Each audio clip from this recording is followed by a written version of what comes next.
Welcome everyone to the end user training presentation. My name is Holly, your friendly neighborhood certified Salesforce admin. And today we're going to be learning about some new functionality in the client org. And so this organization has a paid career development program and some add-on services. And so as end users, that's you, it's going to be your job to create and nurture leads and new members. And then as members progress through the program, you're going to be tasked with updating their records with job interviews, which volunteer projects they're working on, and more. And so this training is actually going to be recorded. And if you're viewing it on YouTube, you can quickly jump to specific parts of the training with the YouTube chapters feature. So you'll notice the little time bar, there's little tick marks, and you can jump to different ones. They're going to be labeled. So you can jump to whichever ones that are relevant for you. And so before moving on, I would like to acknowledge that the team that built this new functionality was myself, Holly, as well as David, Alexis, Daniel, and Jamie. And so our agenda today is going to be, it's going to start with an overview of the org, the objects that you are going to be working with, their functionality, maybe a quick little review of some helpful resources, and then finally a live demo of the org that we built if there's time. Okay, so the org our team built is a nonprofit org with several standard and custom objects and functionality. So there's the leads, members, volunteer projects, member achievements, interviews, cases, reports, and dashboards galore. But we're just going to start with getting oriented with our homepage. Okay, so your homepage is where you can quickly get oriented for your day, right? So you can stay updated with recent items that you've accessed and you may want to return to, and a dashboard with member metrics, today's events, an assistant, and then tasks that you have for the day. So let's see what this looks like. All right, so the homepage is what you see each and every time that you log into the org.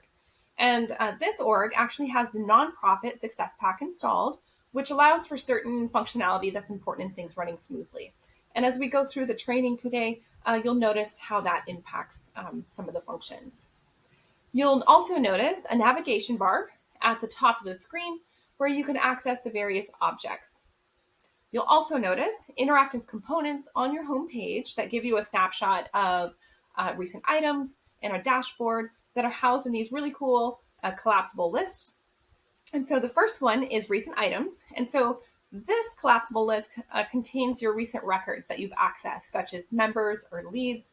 And then if you hover or click over the blue text, you can go right back to that record that you were previously on if you so choose. And then the dashboard list can be expanded to provide a snapshot of what is happening with the org right now. And so we'll take a look at that in a moment. You'll also see that your homepage can give you a view into the tasks that you have for the day. I really like that you can actually filter this. You also have today's events, so you can see what items are coming up in your calendar today and jump to your calendar if you so choose. And then you also have an assistant, and this lets you know if you have been assigned any leads, right? And again, you can select any records in any of these components and jump right to that record and get more details. Now, this is a portion of the dashboard on the home page when you expand the dashboard list. And so you can quickly get a bird's eye view into what's happening in the org. And we'll learn more about this dashboard later in the training. But for now, let's begin learning about some of the different objects in the org. So we're going to start with leads first.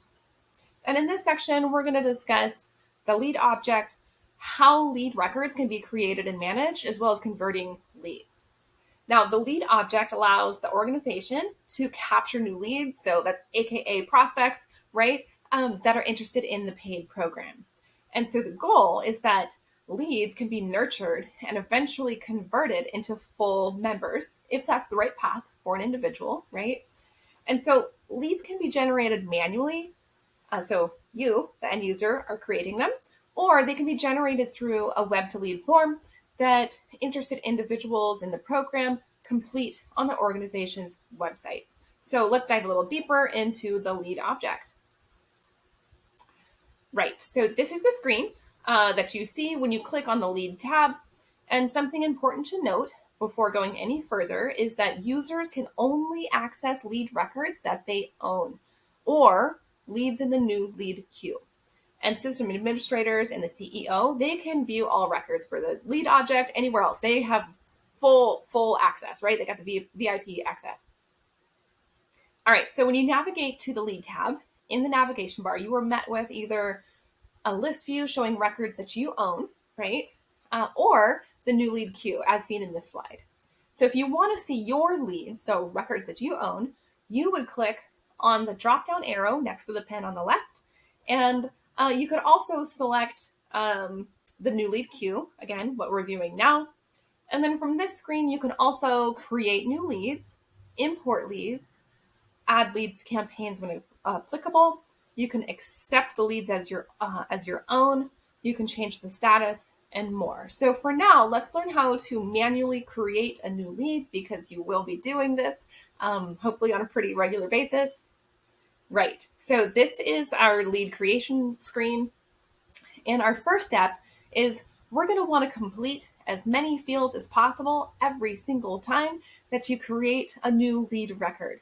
And that's actually the case for any record that you're creating. You want to add as much data as you can. And so this helps keep the data clean and consistent, but it also helps the organization determine which avenues leads are most often generated from.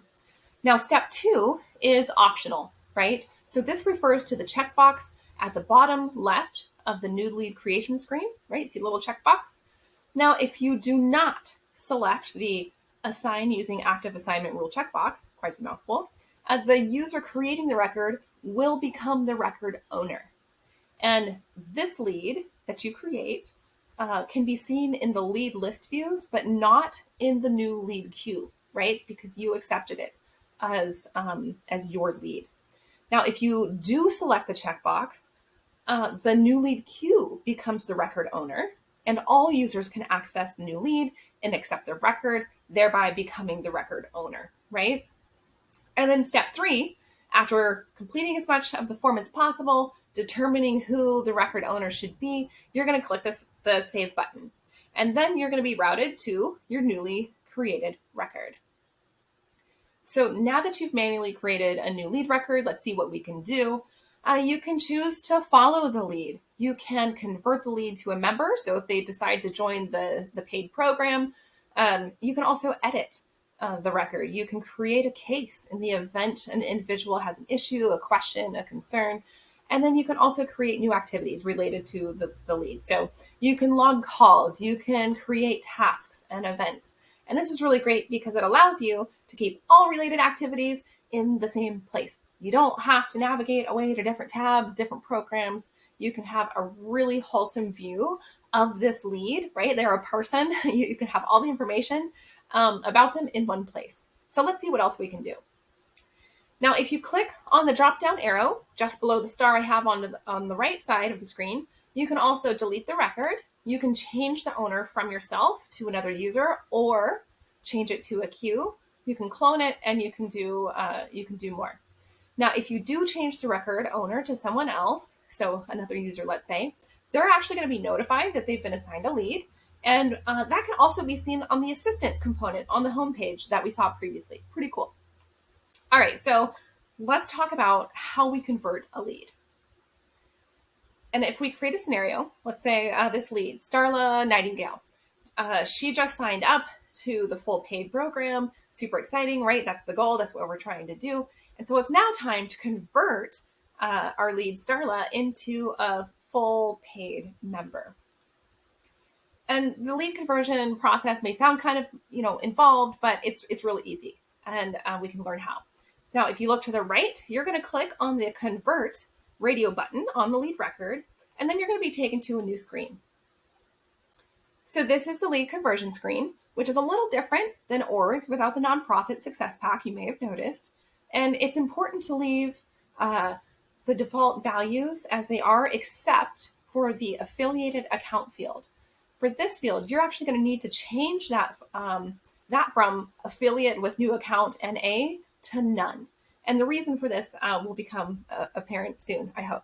All right, so upon clicking the Convert radio button, a new member record as well as a household account related to this member will be created. Awesome. So after you have successfully converted your lead, you're brought to this new lead member record. And then notice that Starla is no longer a lead, but she is now a member, right? You can see that off to the left. And then also notice that the account name is populated as a household account. So this functionality allows for cleaner data in our org, in that a dummy account doesn't have to be created or added in order to create or update member records, because usually you're forced to create an account or add an account when creating new members or converting leads. And so this sort of deals with that for us. So this is a great feature of the Nonprofit Success Pack. And one more thing to note is that the affiliated account field that we changed to none previously, right, on the lead conversion screen, maps to the primary affiliation field on the member record.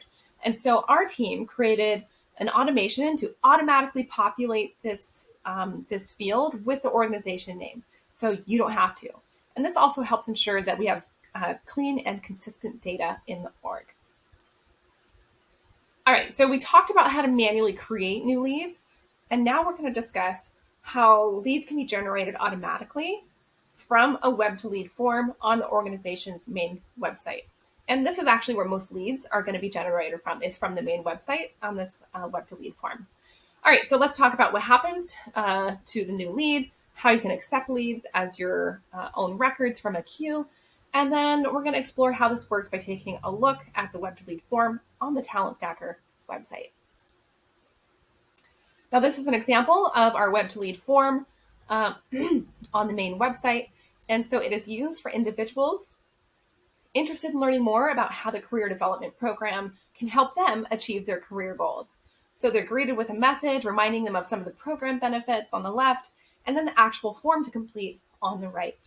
So we'll learn more about the process that people experience and what happens with the information that they enter here. All right, so step one is that interested individuals are going to enter their first and last name as well as their email address on the form that we saw on the previous screen. And then they're going to submit the form, right, and be redirected back to the organization's homepage of their main website. And step two is that as soon as someone submits the web to lead form, a new lead record is automatically generated in the org and is sorted into the new lead queue on the lead object. And so on the back end of the org, you can view, so the end user can view and accept the leads that are in the queue. So let's take a look at that now. So this is the new lead queue on the lead object and where those leads from the web to lead form end up. And the lead record owner for records in this queue is actually the queue itself. And that's why that all users can view these records, right? So if you select one or more lead records and click accept, the lead record owner changes from the queue to you, right? So that's pretty cool. And then it becomes your responsibility to manage, to follow up with, and eventually, hopefully, convert the lead. So now that we've covered leads, let's explore another object in our org. So a very important object in the org is the members object. And so I'll provide an overview of the members object, a tutorial on creating a new member record, as well as accessing and navigating these member records. Now, this is the screen that you're going to be navigated to, greeted with when you navigate to the members tab. And so this is the most action-packed and dynamic object in the org. So we're actually going to be spending quite a bit of time today on this object. All right, so let's get oriented.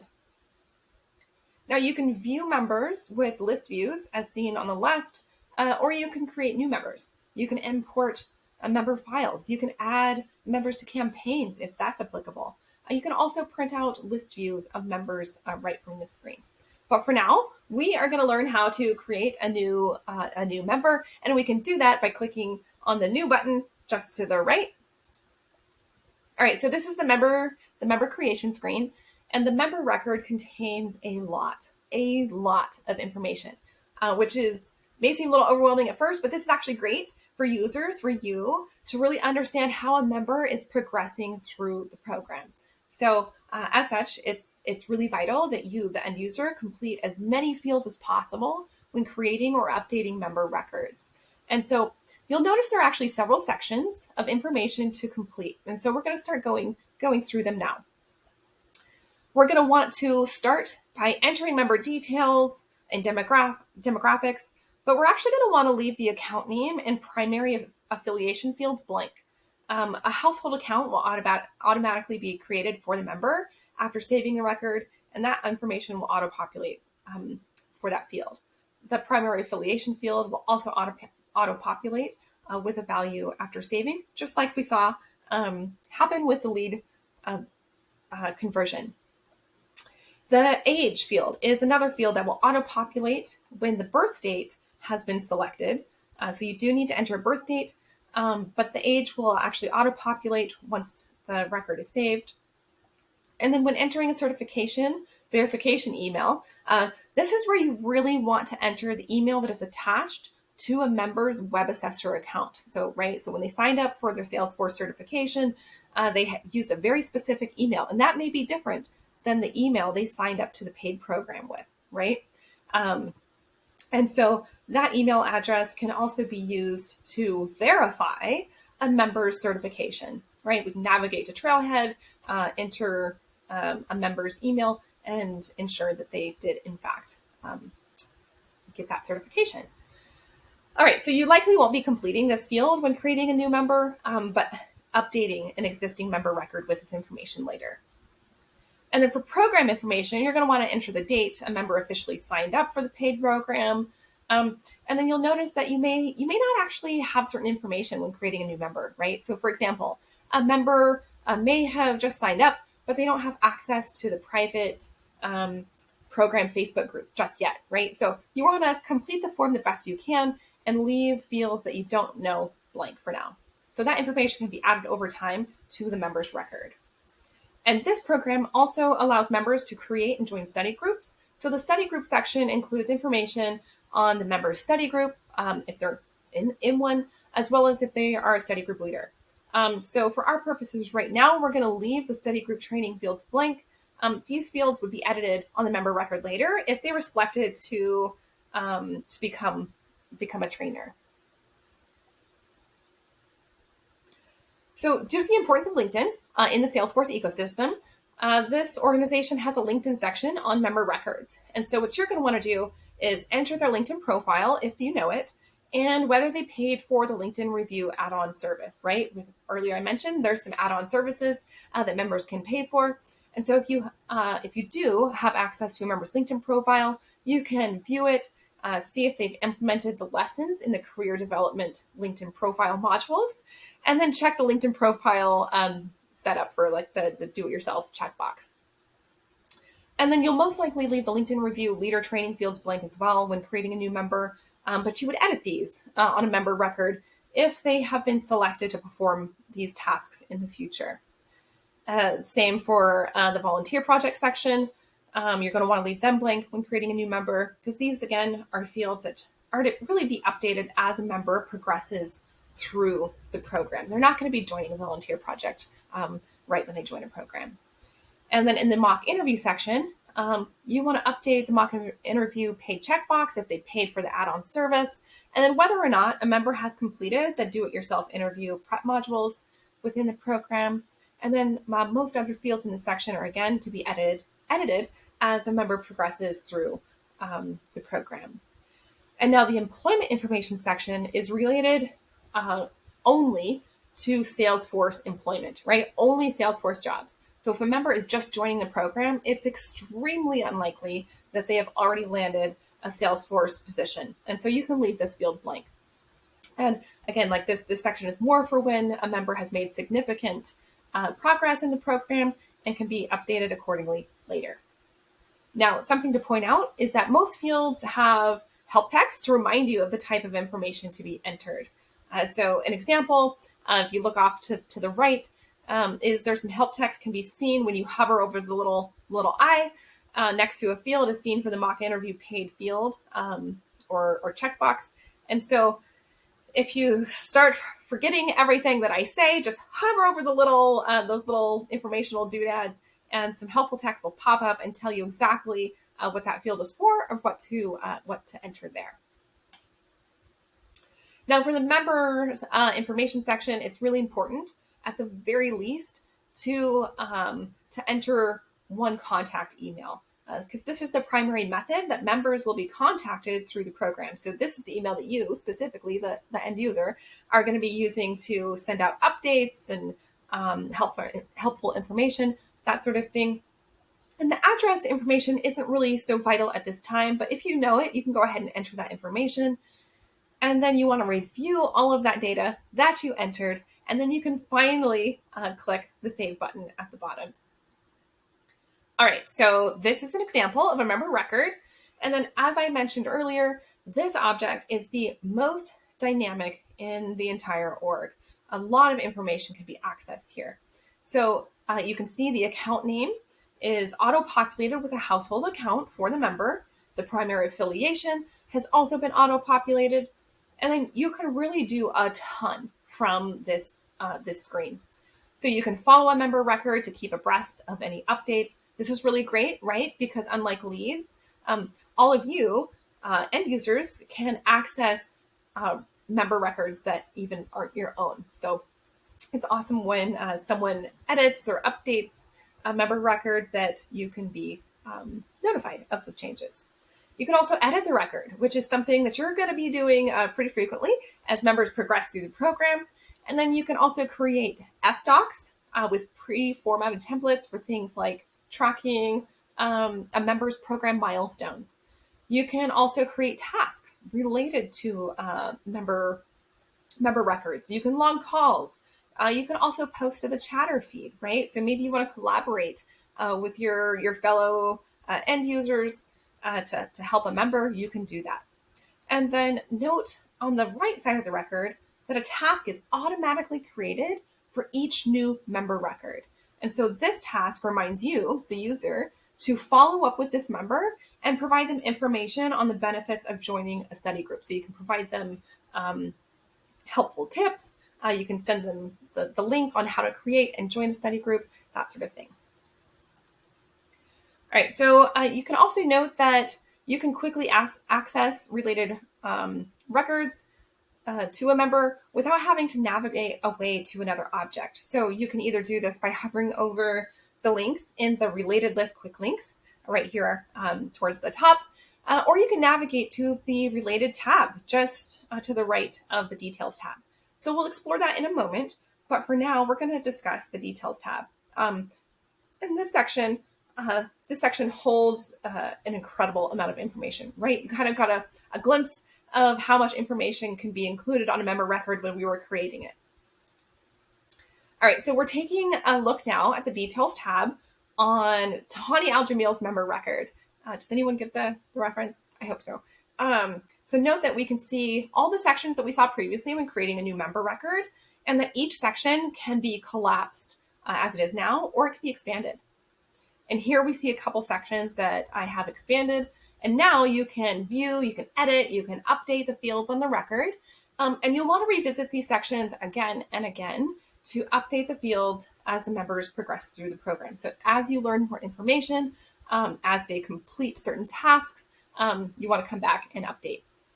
Now let's turn our attention to other features of the member record.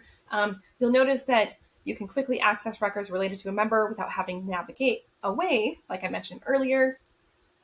So you can do this by, again, hovering over those quick links or going to the related tab next to the details tab. So here you can actually create, again, those SDocs. You can access and create new member achievements right here without having to navigate away back over to the member achievements object. And you can do the same with the volunteer project. So we'll talk more about those objects in a bit. And here are yet more related lists. You can also access and create new job interview records, cases. You can view the member history. This is actually particularly helpful. So as all users can access and work on member records, you can see what has actually been done to with this member record. And then finally, you can view and create new notes related to the member. And this is helpful because as users, you're likely interacting with members pretty frequently through email, the private forum, Facebook group, as well as LinkedIn. And so as you learn relevant information, you could add notes right here on the member record, so all other users are also kept up to date. You don't have that information siloed in, an email account or an inbox somewhere. And you can also add files and view the organization affiliations. But let's move really quickly to data validation. So some fields on the member record actually have prerequisites. And if those prereqs are not met, you're gonna run into a problem. You're not gonna be able to save the record. Okay.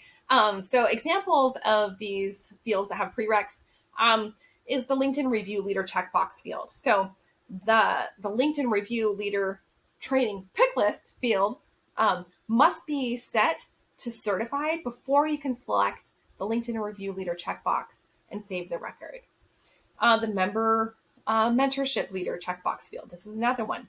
The certified Salesforce administrator checkbox must first be checked, and a positive review must be left on the volunteer project section to be able to save the record. So these are just some examples. And then what's really great is that if you don't remember all these examples, everything that I'm saying is that when you attempt to save a record, well, the org's going to tell you. When you attempt to save a record and those particular prereqs for a field have not been met, you're going to be met with an error message. But this is actually a good thing, right? Because it's going to provide you with instructions on what to do, what needs to be completed before you can select a field and then save that record. And then you may have noticed earlier that we saw these banners on the member record examples earlier. And so these dynamic banner alerts appear on member records when certain criteria have been met, and they disappear when criteria is no longer met.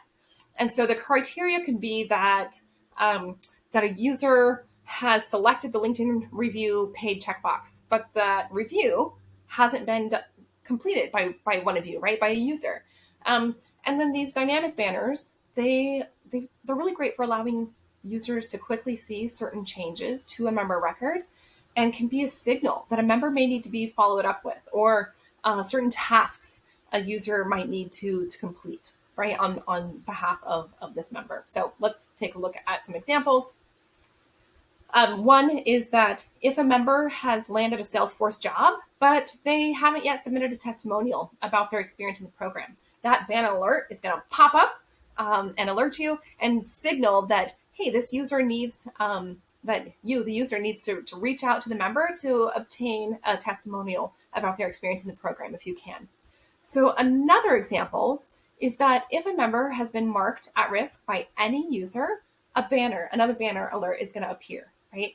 And so it's important to note that only the banner is going to appear and can only be seen by the CEO and system administrators. So this is really a signal that this member is struggling. They're having a hard time and they need some extra support. But we don't necessarily want to blare that to all the users that have access to the org. So when somebody does mark a member record at risk, that record gets locked and only the CEO and system admins have access to that record. And then one more example is the Ultimate Warrior banner. This banner appears when a member has their Salesforce administrator certification. They've landed their first Salesforce job and they completed a volunteer project, right? So this is a signal that, hey, this member is thriving in the program. So give a little alert for that member's record. All right, so we have spent a lot of time on the member object, but before, we have one more thing we need to cover, so let's pause for just a second. We need to talk about what you, the end user, can see and what you can do in the org. So we're going to talk about what users with different roles and profiles can see in the org and what they can do. Now, there are 4 roles and profiles in our nonprofit org. So we have the system admin, the study group manager, volunteer project manager, and member review manager. So the CEO role also has the system admin profile, right? So they can see it. They can see everything. Right. So the system admin have complete access to all fields and all objects. And then all profiles can set any member as at risk, but only the system admins and the CEO can edit that field and remove the at risk setting. And then all profiles can edit basic fields, but only system admins and study group managers can say edit study group information, right? And then this is the same for volunteer project managers and system admins. Both can edit volunteer projects, but not the other profiles. And the member review managers and system admins can edit mock interview records, but not other profiles. So study group managers and system admins can edit certification fields, other profiles cannot. And then finally, only system admins and member review managers can edit interview records. And so these security settings are in place to really protect the data in the org, but also because each profile, so each of you users has a profile with specific job functions. You're not all going to be tackling volunteer projects or interviews or doing LinkedIn reviews, right? You all have specific job functions. And so the security settings reflect that. Awesome. So we have covered leads, members, some security related info. So let's turn our attention to the next object. All right. So as part of the paid program, members are guaranteed to gain experience through a volunteer project. So let's dive a little deeper. Excuse me. We're going to talk about the volunteer object, how to create a new record, and then how to navigate our new volunteer project records. Awesome. So this is the screen you're going to see when you navigate to the volunteer projects tab, and you can see the project name and number, the member information, what the status of the project is. And then you can view the projects, so the volunteer projects, in list views by clicking on the little drop-down arrow to the left, or you can create a new volunteer project record for a member. So let's actually do that now. Let's click on that new radio button. And this is the new volunteer project creation screen. That's a mouthful. All right, so the first step is selecting an existing project from the list or creating a brand new one if needed. And then after selecting an existing project or creating a new one, you're going to want to enter the member's name. And this is really important and will probably trip you up if you forget. But you want to note that only certified members, so members that have obtained their Salesforce administrator certification, only they can be added to volunteer projects. And the next step is to complete the remaining fields. So you're going to want to enter the start and end dates of the project, as well as the project status, and then a project review status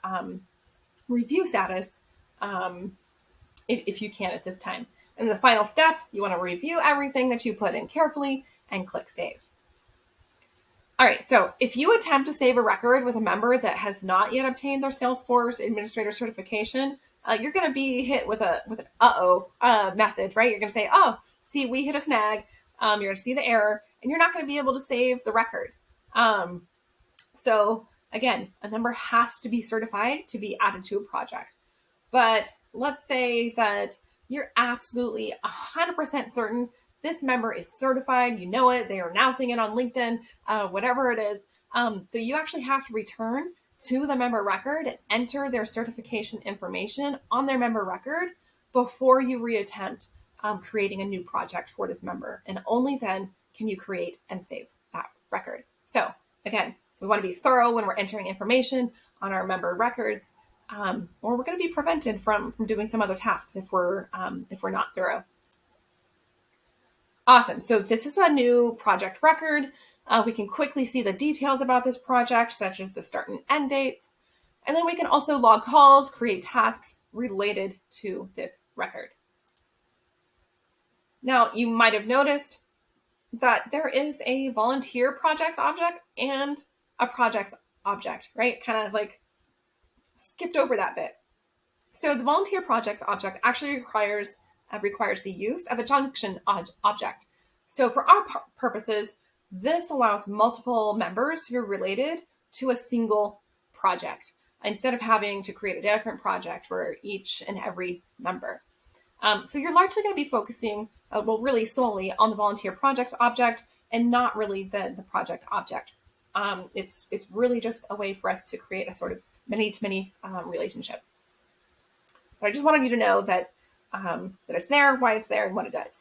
Okay, so we wrap this up pretty quickly. Let's move on. We're now going to learn about the member achievements object. We'll start with an overview, how to create a member achievement record, and then how to navigate them. So member achievements include Salesforce and other certifications. They could be super badges. They could be job interviews, awards, or whatever you deem is an achievement. So it's really important to track this information to get just a better picture of how members are progressing and benefiting from the program. All right, so this is the screen you're going to see when you click on the Member Achievements tab. And then to recap, this object captures achievements such as Salesforce and other certifications, project completion, awards, and more. And then recall that records created here can also be viewed in the Member Achievements related list on Member Records. So we'll talk about that in a bit. So what can you do? What can you do from this screen? Here we go. So you can view achievements in list views. You can create a new record, excuse me, a new achievement record. You can import records. You can change the record owner. You can print the list view just like we have been able to do on previous objects. But for now, we're going to begin learning how to create a member achievement by clicking on the new radio button on the left. Right, there we go. Okay, so this is the new member achievements creation screen, and I have completed the fields already, but let's learn how to fill out this form. So step 1, in the achievement field, you're going to type in the first few letters of the member's achievement, such as Salesforce, and then you're going to click show all results. And this is actually going to launch a pop-up window where you can select from an existing list of Salesforce certifications. Right, so we actually see this here. So you can select the correct certification from the list, and then you'll be brought back to that previous screen to complete the rest of the form, right? So you're going to enter the member's name, the date they made their achievement. This is especially important for Salesforce certifications to enter their certification verification email. So whatever email they use for their web assessor account, if it's related to a Salesforce certification. We're going to want to verify that all the information is correct and click Save. And the record that we just created, that can be found in the member achievement list views and on the member's record in related lists. So what if you want to create a type of achievement that wasn't found in that pop-up list, right? So it wasn't an existing certification that one of us admins have already put in, or another user, right? So we can actually create a brand new type of achievement. And so we can do that. You want to go and click in the achievements field and select new achievement, and that's going to launch a new screen.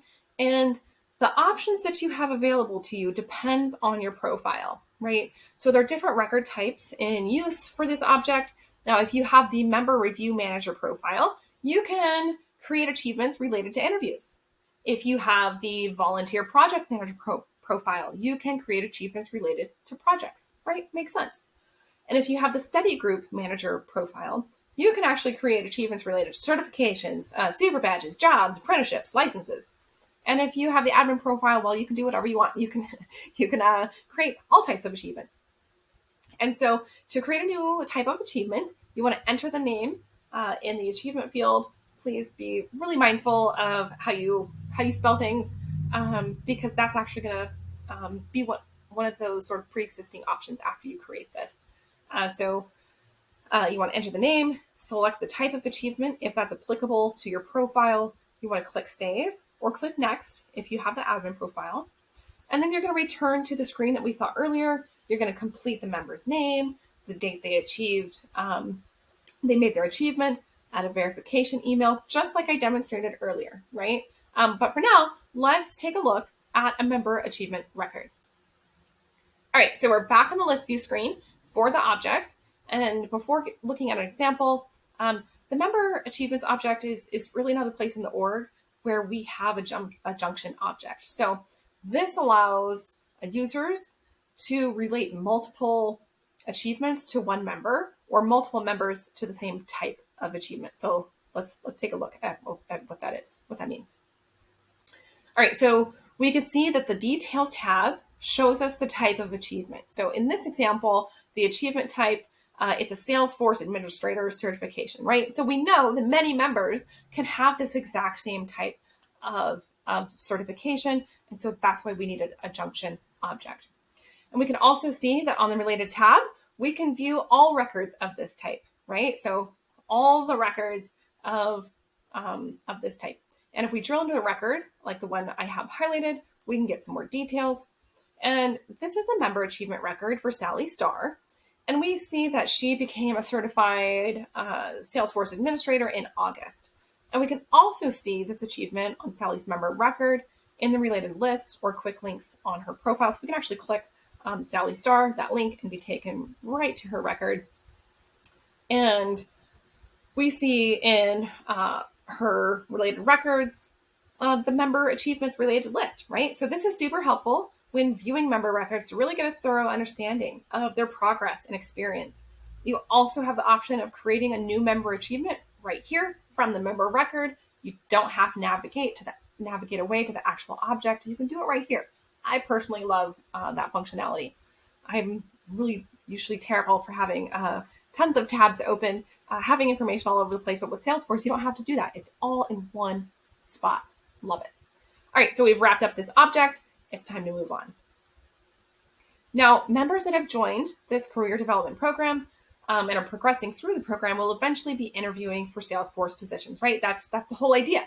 We want to nurture our members to eventually land their first Salesforce job. So now we're going to talk about the interviews object. I'll give sort of an overview, demonstrate how to create a new interview record, and then touch on navigating a new record. So to begin, it's your job. It's your job as end users to track this information in the org to increase what we know about the members, which then can then be utilized to better support them. We want to support them. All right, so this is a screen you are greeted with when you navigate to the interviews object. You can view interview records with list views. If you click on the drop-down arrow next to the pin on the left, or you can create new interview records on the right. But note that before we learn how to create a new interview record, that interview records can only be created and modified and deleted by administrators or member review managers. All right, so you're going to want to create a new interview record for each interview a member has. So even if it's for the same company, as we know, it's very common to have multiple rounds of interviews with the same company in the Salesforce ecosystem. And the naming convention to follow when creating records can be seen in our current list view, right? So note that the interview name begins with the name of the company the member is interviewing with, and then followed by interview, and then the number or interview round. All right, so let's create a new interview record. We create or click new. Click on the new radio button. And this is the new interview creation screen that you are brought to. And the first step is entering the company name, right? And followed by the word interview and the interview number in the interview name field. The second step is entering the member's name, right? That's pretty important. We want to relate this interview to a specific member and the company that they're interviewing with, the position they're applying for, and the date of the interview. And step 3, this is where you select the status of the interview. So your options are not started, ongoing. This option is used when you don't know the outcome or if there's multiple rounds of interviews. You can also select rejected if the member didn't receive a job offer from the interview, or you can select hired. So maybe the member did receive a job offer, right? That's awesome. That's what we're hoping for. So note that if a member is hired, you're going to want to return to that member's record to update their employment-related fields, right? We want to be thorough as often as we can. All right, so step 4 is you want to check the interview completed checkbox if the interview has been completed at the time of the record creation. And if it has, that's where you want to enter any information the member has provided you about their experience with the interview with the company, right? And then the final step, you want to review your data and click save. And then here we see an interview record for Bryant Robson's third interview with K&Co. And according to this member, he was hired during his third interview. And he actually starts his new position as a tech analyst pretty soon. We see a couple weeks, right? Awesome. And then as a reminder, we can view these records in the list views, the interview object, or on the related list on the members object. And so we can see that here, his interview record history. And we have the ability to create another interview record if we needed to. But I think that pretty much wraps up the interviews object, and it's time to move on. All right, so I'll cover the case object now. I'll give a brief overview, how to create and accept a case, as well as the email to case functionality our team set up in the org for you. We want to save you time, right? Always help you be more efficient and effective. I won't spend much time on this object, but there are times where you, the user, are going to need to create a case if a member has an issue, a problem, or a question. Maybe they, want some new feature for the program. All right, so let's take a look. Now, when you navigate to the Cases tab, this is the screen that you are met with, and you can access cases in list views or the members only support queue, the member support queue. And you can also create a case. You can change the owner of a case to another user, or again, you can print the current list view, just like we could on all of the other objects in the org. But for now, let's quickly learn how to create a case. Awesome. So this is the new case creation screen. You're going to want to enter the member's name. If it's related to a paid member, it doesn't have to be, but if it is, you want to enter that information. And here you can actually leave the account name blank, and the description information is vital. You do want to complete as much information as you can. So you want to enter a subject, a very detailed description of a member's issue, question, or request, and then you want to enter an email address if the case is not related to a member. The contact information will populate on this record if it is related to a member, right? Because we already have their data in the org. So after you review the information, you click save. And this is an example of a case for a member that was having issues accessing the private members only group. So the member messaged one of the Talent Stacker end users, so employees, right, on LinkedIn, stating, hey, they couldn't access the private members group because they accidentally deleted the invitation email. I can say that I've definitely done that more than once myself. So you can view all those details right here on the record. You can also post updates to the record feed. And we see here that I mentioned a member review manager and requested that they resend the link to join the private group to the member, right? So really cool collaboration tool. And then once that's done, a user can close the case, right? We're here to solve problems. Now, cases can also automatically be created and sorted into the member support queue. So people interested in the paid program or members that are struggling or have a question can contact the support team through email. And the email actually triggers case creation. Pretty cool.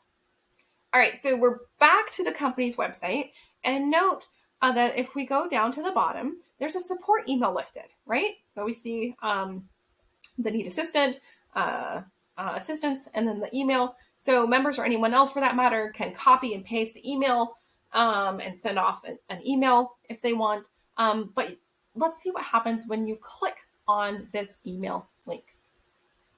So clicking on the email hyperlink launches the default email on your device, so whether it's laptop or phone. And so it launches your email, and the to field is automatically populated with the support contact email address. And then it makes getting support pretty easy, right? All you have to do, or anyone has to do, is enter a subject, a message, click send. But what happens when someone actually emails the support team. We can see what happens on the back end. Now, when we navigate back to the cases object, we can see a new case in the member support queue, right? So notice the member name field is actually populated automatically. And so this is because there's an existing member with an email address that matches the email address of that incoming case. So this is pretty helpful, aspect of the email to case feature, because you don't have to go searching in the org for records that contain the email address from a case. And you can personalize your messages, right? When you know the name of the person that's emailing the company. So I really love that Salesforce automatically relates those records. Now, if the email connected to the case doesn't match any member's email in the org, the case will still be directed to the screen that we're seeing now. It's just that the member name field is going to be empty. So let's take a look at an example of a case record and learn what we can do with it. So here we see a record that was created when I sent an email to the support team. And you're going to notice the case owner shows as the member support queue. And a user can actually click on the little drop-down arrow at the top and click accept to change the record owner from the queue to you, right? So that actually is required to help people. We want to get them out of the queue and change the record owner. So you can then follow up, work with the member or individual, answer their questions, solve their issues, pretty standard stuff. So I think that's it for now for cases, and we just have a couple things left to cover. So now it's time to talk about one of my favorite parts, reports and dashboards. And these are tools that help us look and make sense of all the data the Talent Stacker team, so all of you, have been entering into the org. All right, so in this section, we're going to learn about reporting, the Talent Stacker Tracker dashboard, and how to filter the dashboard to get a dynamic view into the data in the org. Now, reports and dashboards are super powerful tools. Reports make the data in the org make sense, and dashboards tell us an impactful visual story with that data. Awesome. I think it's awesome. So where do we find them? What can we do with them? And then how do we use them? Let's look at that now. So when we navigate to the Reports tab, we can access the folder relevant to our purposes, the Talent Stacker member reports folder that's circled on the left. And administrators they have manage access, so they can create, edit, delete, and share. While program managers, they can view the reports, but they can't delete them and do those sorts of things. So let's take a look at one of the reports in this folder. Now, this is one of the reports our admin team built called Volunteer Projects Completed This Year. And you'll notice it includes information about the name of the project. This is all sample data, right? It includes the name of the project, which Talent Stacker member is related to the project status, which shows that the project has been completed and when. And when we look a little closer, maybe thinking, okay, well, what do we do with this? What can we do with reports? You can drill into any record in a report by clicking on any of the blue text and be taken specifically to that record. So I just love how dynamic the reports are. And then by clicking on the drop-down arrow by the little star I have over to the right, you can edit a report and save as a new report if you have those right permissions. And then you can subscribe to receive any updates to the report. You can also export the report, again, only if you have the permission. And then now that we've discussed some reports, an example of a report, let's see how our team has maximized them by using them in a dashboard. All right, so this is the screen you are met with when you navigate to the Dashboards tab and select the Talent Stacker Tracker. You will notice that you can refresh the dashboard to show the most current data. And you're probably going to want to do that at least once a day because things can change pretty quickly. You can also edit the dashboard if you're an admin or the CEO. You can also subscribe to the dashboard if you want to be alerted of any changes. Now, the dashboard shows the information contained in these neat little dashboard components about the number of members that have completed study groups, how many members have been added over time, and members certified over time.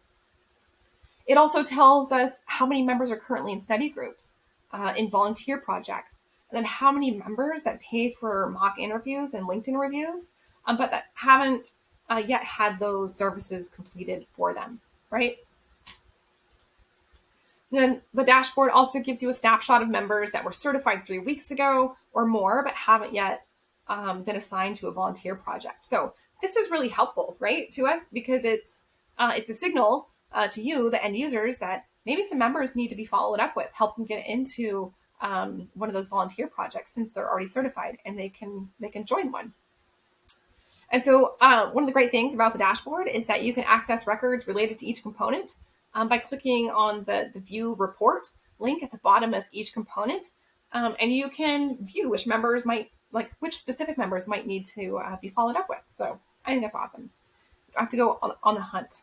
All right, so you can also view information about members not in study groups and not certified, volunteer projects completed over time, and which members graduated from the program and landed a job, right? That's like, yes, we love seeing that. So these are the final components on the dashboard. Note that each of these components are interactive. So for example, if you scroll over the graduated and job landed components to view more records, you can click on the little 4-way arrow icon of any component to get an expanded view. So if we click on it, this is the screen that we see. So this sort of blown up expanded view. And so from here, you can click on, again, any of the blue text links, be taken right to that member's record. But let's return to the top of the dashboard and learn more about those dashboard filters at the top. All right, so there are 3 filters at the top of our dashboard, the Talent Stacker Tracker. One is for filtering the date study groups were completed. One is for the date members were added, and one is for the date members were certified. Now, each one filters the component directly below it. So just that top row and just below the filter. So each one filters the component directly below it for all time, for today, this week, this month, and this year. All right, so again, just really driving this home that each dashboard filter corresponds to the component directly below it in the top row, but that when you do apply a filter, all components in the dashboard are going to be affected. So even if it has nothing to do with, let's say, the date certified, all dashboard components are going to be affected. So that's sort of a quirk of the Salesforce dashboards. So you're going to want to revert the filter back to all when viewing components not in that top row, right? So let's practice using one of these filters. So the default for each filter is set to all. And as we can see here on the left, using the members added component as an example, if we click on the drop-down arrow on the filter, we can change the date filter from all to, let's say, equals this month. And the result now is that the component shows us how many members have been added specifically this month, right? So this month of this year. I think that's it for reports and dashboards. And if we have time, I think we might do a little demo. All right, so I'm going to save the demo for after this video. It can be accessed afterwards. Here are some training resources. So you can access this recording, the PowerPoint slide in the training documents folder I have linked here. And then if you happen to need a little more skills, you can click on the second link here to be taken to some end user training on Trailhead, get a little more familiar with the Salesforce platform if you need. But for now, that's it. Our first training for our new nonprofit client org is complete. All right. Thank you, everybody. Bye.